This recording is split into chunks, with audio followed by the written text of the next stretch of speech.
Mayo de 1987. Viendo los buenos resultados, Lucas, Spielberg y Ford se conjuran como si de unos templarios se tratara para convertir a Indiana Jones en una trilogía. La búsqueda de tramas para el nuevo film era constante. Se pensó en centrar la película en la historia del rey mono de la mitología china. También rondó la idea de la Atlántida, aunque esta, años después, acabó convirtiéndose en un videojuego. Una historia de fantasmas en un castillo escocés también fue una posibilidad, e incluso una supuesta trama en el Tíbet. Pero George vino con la idea del Santo Grial. Así la película volvería a tomar una dimensión de proporciones históricas, con un artilugio con cualidades muy poderosas, nada menos que la vida eterna. Pero la película tiene además un valor añadido. No es solo la búsqueda del Grial, es la búsqueda de un padre. Por lo tanto, encontrar el Grial es la reconciliación entre un padre y un hijo, ya que aquí nos presentan al padre de Indiana, Henry Jones. Para un papel tan complejo que pudiera congeniar bien con Harrison Ford, tantearon a Gregory Peck, pero Spielberg quería de primera hora a Sean Connery. Estaba convencido de que encajaría perfectamente en la película, y vaya si acertó Steven. Ford estaba encantado, y eso que solo era 12 años mayor que él. Aún así, se impuso la lógica. Con él vio posibilidades en el personaje y perfectamente le daba la réplica a Ford sin opacarlo. Los diálogos entre los dos son brillantes, y ese trabajo correspondió a Tom Stoppard, un guionista que no fue acreditado, pero a él le debemos la mayor parte de diálogos entre padre e hijo. En lugar de hacer momentos sensibleros, optó por la comedia, como aquí. Que apenas hemos hablado en 20 años. Te fuiste cuando empezabas a ser interesante. Padre. Stoppard dota al personaje de Connery de mucha personalidad y tanto carisma como su hijo Indy. Además, en esta tercera parte consiguen ahondar mucho más en la parte personal de Indiana. Conocemos a su familia, cómo murió su madre, cómo fue su infancia o por qué se llama Indiana.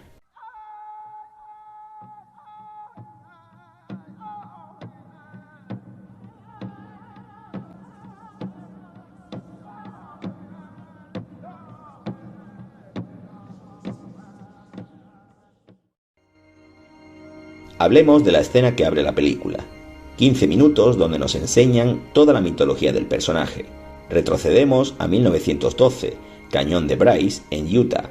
Ahí conocemos a un jovencito Indiana Jones de excursión con los Boy Scouts, acompañado de su inseparable Marcus. Ellos buscan detener a unos ladrones de tesoros que andan tras la reliquia, la Cruz de Coronado. Indy consigue hacerse con ella y tras escapar metiéndose en un tren de mercancías, este resulta ser un circo ambulante. En una gloriosa persecución al más puro estilo El maquinista de la General, descubrimos todos los clichés que hacen único a Indiana Jones. ¿Por qué odia las serpientes? ¿Por qué usa látigo? ¿Por qué de esa cicatriz en la barbilla? Y el porqué del sombrero. Finalmente, la escena termina con el rico y poderoso haciéndose con la cruz, pero le dejan a Indy el sombrero y una frase como enseñanza de vida. Hoy has perdido, chico. Pero no tiene por qué gustarte.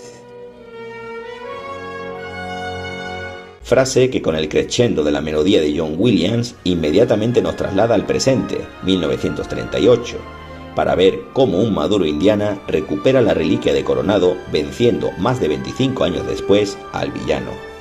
Paremos aquí un momento para hablar de River Phoenix, el actor al que hemos visto encarnando al joven Indiana Jones.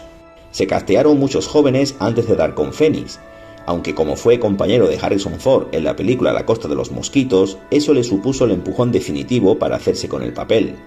Aunque Phoenix, de hecho, ya era una gran estrella gracias a papeles juveniles en películas como Exploradores en 1985, Cuenta conmigo en 1986 o Un lugar en ninguna parte en 1988. Spielberg y Lucas pensaron que este atraería al público adolescente, y con la esperanza de utilizarlo como un as bajo la manga, fue el secreto mejor guardado de toda la producción. Cuando se filtró a la prensa que River estaría en la película, todo el mundo pensó que interpretaría al hermano pequeño de Indy, así que imaginaros la sorpresa al ver la escena de arranque. Recordemos, para terminar, cómo la vida de Phoenix se truncó la noche de Halloween de 1993, producida por un infarto provocado por una sobredosis en el club de Viper Room, propiedad de Johnny Depp. Este hubiera sido la gran estrella que es su hermano Joaquín hoy día. Volvían a esta tercera parte John Rhys-Davies y Denholm Elliott como Salah y Marcus respectivamente. Julian Glover sería el villano amigo de los nazis, Walter Donovan, y la chica de la película sería Alison Doody, Elsa Schneider, toda una mujer fatal, heredera del mejor cine negro, colaboradora de los nazis y amante de los dos Jones. Todo lo contrario a la damisela en apuros que fue Willie Scott en El Templo Maldito. El rodaje volvió a ser intercontinental, con parada incluida en España. En mayo del 88 empezó la producción en el desierto de Almería, que hizo las veces de Jordania. Después el equipo se trasladó a Venecia. Curiosamente, el escenario cinematográfico esta vez sí coincidía con el real. Luego rodaron en Inglaterra, donde se recreó el encuentro nazi de Berlín, y en Alemania se reconstruyó el castillo de Brunwald para la escena de liberación de Henry. Finalmente, en los estudios de Industrial Light and Magic, en California, se grabó la última parte de la película, donde se encuentra resguardado el Grial, aunque el exterior sí es el auténtico Palacio de Petra. Volvemos a la película con nuestro héroe salvándose en la costa de Portugal, y de vuelta en la universidad donde Indy da clases, contacta con él el mecenas Walter Donovan para que encuentre a la persona que envió buscar el objeto místico que toca. En este caso, el Santo Grial, supuestamente el cáliz donde Jesús bebió en la última cena. Aunque esto es algo que proviene de las leyendas artúricas, hoy día muchas catedrales dicen tener el auténtico cáliz de Cristo, pero la más acertada por historiadores es la copa que hay en la Catedral de Valencia, en España. Vayan a verla y prueben a ver si les hacen inmortales. Resulta que el hombre al que ha de buscar Indy es su propio padre, persona que vivía obsesionada con encontrar el cáliz toda su vida. Así llega a Venecia y conoce a su contacto, la bella Elsa Schneider. Juntos encuentran la tumba del último templario que conoció la historia del cáliz sagrado, no sin antes darnos la escena de animales repugnantes de cada película. Esta vez son ratas bajo las calles venecianas. Transcurre la película y se produce el reencuentro entre padre e hijo. Geniales escenas, todas las que aparecen juntos. Gran ejemplo de que dos grandes estrellas con un buen guión no se solapan, se complementan y aseguran el espectáculo.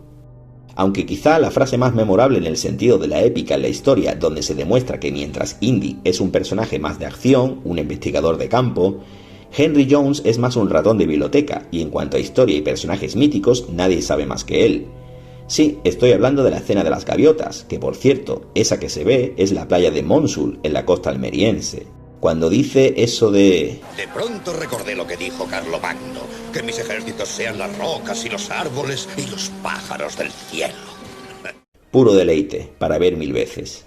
Otra escena que es pura delicia es cuando Indy vuelve a Berlín a por el diario de su padre, y aunque cronológicamente no es correcta del todo, ya que en la película transcurre en 1938 y la famosa noche de la quema de libros de Berlín fue el 10 de mayo de 1933, aún así es una pasada ver cómo el mismísimo Hitler le firma el diario a Indiana. Una pasada cómo Spielberg nos hace disfrutar con la historia. Otra curiosidad del rodaje aparece justo cuando los nazis van a entrar en Jordania. Regalan al dictador de turno un Rolls Royce para que le deje pasar por el país sin problema, entregándole el vehículo en su palacio. Pues bien, Spielberg intentó rodar por todos los medios toda esa escena en la Alhambra de Granada, pero cuando los cuidadores del patrimonio se enteraron que había que meter un Rolls Royce en el patio de los Leones con un helicóptero, ya que no cabía por ninguna puerta, se negaron en rotundo, así que nos perdimos ver la Alhambra en la última cruzada.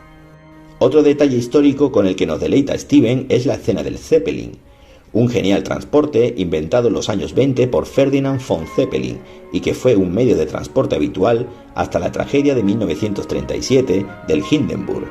Por lo tanto, tenemos otra incongruencia histórica, ya que la película transcurre un año después y ya los Zeppelin habían dejado de volar. Pero bueno, nos tragamos la escena con mucho gusto. Por cierto, en esta escena del Zeppelin tenemos una breve aparición de Pat Roach, que ya vimos en las dos cintas anteriores, como un oficial de la Gestapo, aunque en esta ocasión no lucha contra nuestro protagonista, evitando así una horrible muerte como ya le sucedía en sus anteriores apariciones. Llegamos al desenlace de la cinta y esta es un regalo para el fan de la historia y la mitología de las cruzadas. Las 3 pruebas a las que se enfrenta Indy para salvar a su padre de una muerte segura es historia del cine. El encuentro con el último hermano templario es enternecedor, épico, causa la sensación de que estás viendo algo inigualable, algo que te va a dejar huella, una huella indeleble, mitológica, histórica y trascendental. Estamos viendo la transformación de Indiana Jones, de un arqueólogo en busca de fortuna y gloria a un caballero templario, el último templario, con la astucia, inteligencia y arrojo suficiente para superar las 3 pruebas y tratar con respeto y cariño a un hombre que lleva 1000 años oculto escoltando el preciado grial. Luego además tiene la cabeza fría para elegir sabiamente después de que el villano Donovan cometa el error de pensar que Jesús fue primero un rey de los judíos cuando realmente era un carpintero. Aquí la Industrial Light and Magic cumple su trabajo sobradamente en una escena de envejecimiento veloz, 16 segundos que se tardó en rodar 3 días, donde la tecnología digital iniciaba ya su camino imparable. El epílogo.